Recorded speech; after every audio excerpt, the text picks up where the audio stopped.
Magandang araw po. Ang paksang ating pong inihanda ay hinggil po doon sa Book of Enoch na pinaniniwalaan ng nakararami. Pero puntahan po muna natin yung Jude.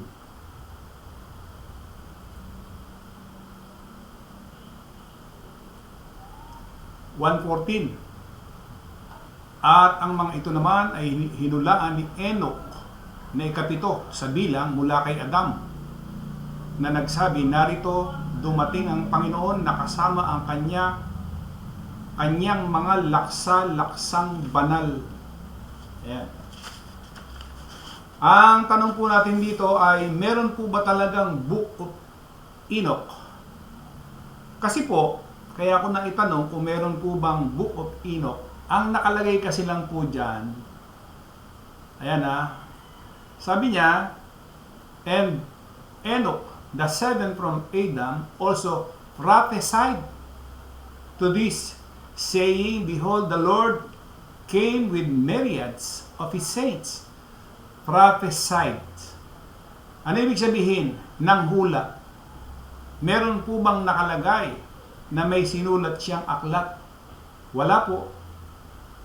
Ayan. Yan po ang dapat nating maintindihan. So, ano yung ginagamit nilang Book of Enoch? Alam po ba nyo na yun ay bogus? False, fake, fraudulent, man-made. Tao ang may gawa. Wala hong espiritu. Yung Book of Enoch na sinasabi nila. Kasi tingnan po ninyo dito sa bilang 21:14.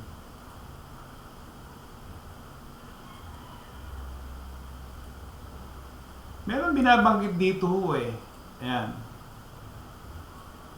Tagalog. Kaya't sinabi, sa aklat ng mga pakikipagbaka ng Panginoon, ang baheb ay sa Supa at ang mga libis ng Arnon. Sa English kasi yan, therefore, it is said in the book of wars of Jehovah, Waheb and Sopa, and in the torrents of Arnon. Therefore, it is said in the book of battles of YAHWH, Waheb and Sofa, the Wadi Arnon. Book of battles of YAHWH. So, merong binabanggit na Book of battles. Yung Book of Enoch. Dito sa pangalawang kronika, 20:34. Ang nakalagay naman dyan, and the rest of acts of YHWH, the first and the last, see, they are written in the book of Yehu, son of Hanani, which is mentioned in the book of the sovereigns of Israel. Tingnan ninyo. Ang iba nga sa gawa ni Josaphat na una at huli, narito na nakasulat sa kasaysayan ni Jehu, na anak ni Hanani, na nasusulat sa aklat ng mga hari sa Israel. May mga aklat na nasulat.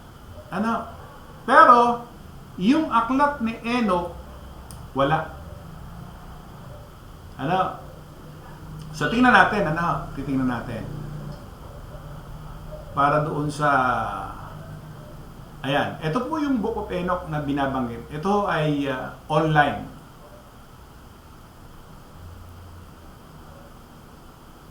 Doon sa chapter 6. Ayan. Ito kasi yung kanilang pinangahawakan. Tingnan natin yung time frame nitong chapter 6 at saka yung sa Genesis. Tingnan natin kung tutugma or magkatugma. Kasi kinakailangan natin magkaroon ng comparison Ang nakalagay dyan, and it came to pass when the children of men had multiplied, that in those days were born unto them beautiful and comely daughters. And the angels, the children of the heaven, saw and lusted after them, and said to one another, come, let us choose as wives from among the children of men, and beget as children, and sent Jasa, who was their leader, said unto them, I fear ye will not ended agree to do this deed, and I alone shall have to pay the penalty of great sin. And they all answered him and said, Let us all swear an oath, and all bind ourselves by mutual imprecations, not to abandon this plan, but to do this thing. Then swear they all together, and bound themselves by mutual imprecations upon it. And they were in all 200 who descended in the days of Jared on the summit of Mount Hermon. And they called it Mount Hermon because they had sworn and bound themselves by mutual imprecations upon it. And these are the names of their leaders: Samlasas, their leader, Araklaba,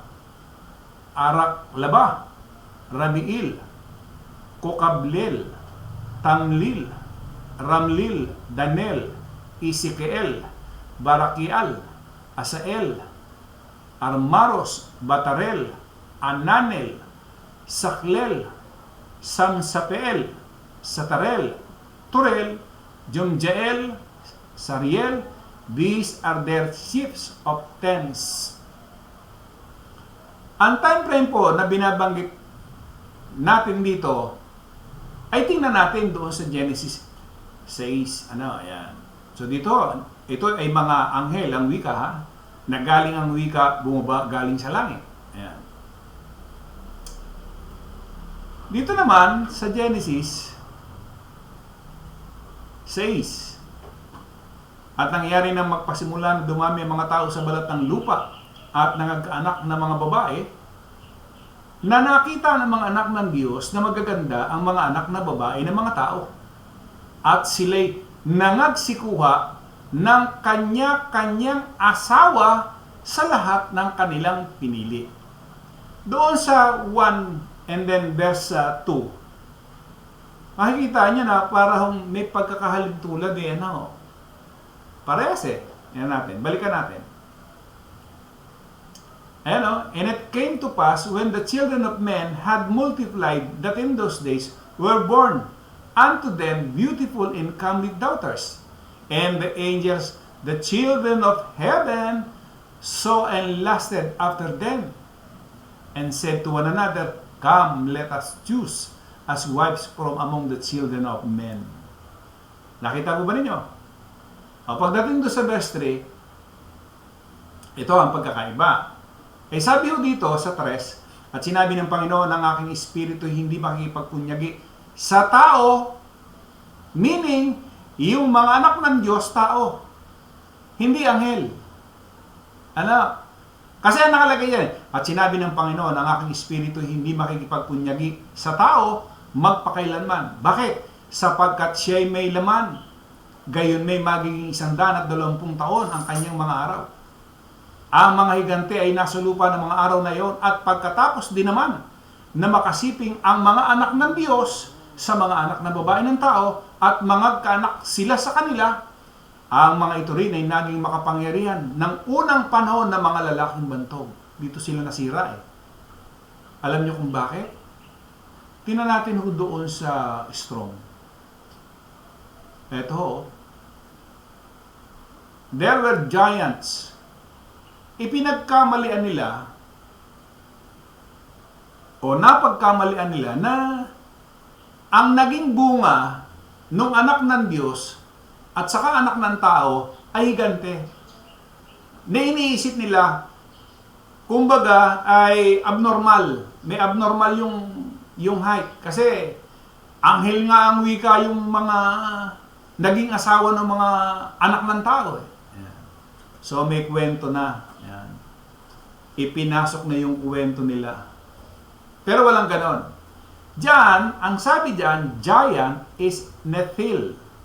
Properly, I failure, that is a bully or tyrant giant. Ano ba yung bully? Di ba yung bully a person who habitually seek to harm or intimidate those whom they perceive as vulnerable. Ito yung mga tao na kinakaya-kaya. Yung mga maliliit, Ayan. Sila yon. So, hindi ibig sabihin yung height nila. Oh, sila yung tyrant. Ano ba yung tyrant? Yung tyrant ay cruel and oppressive ruler.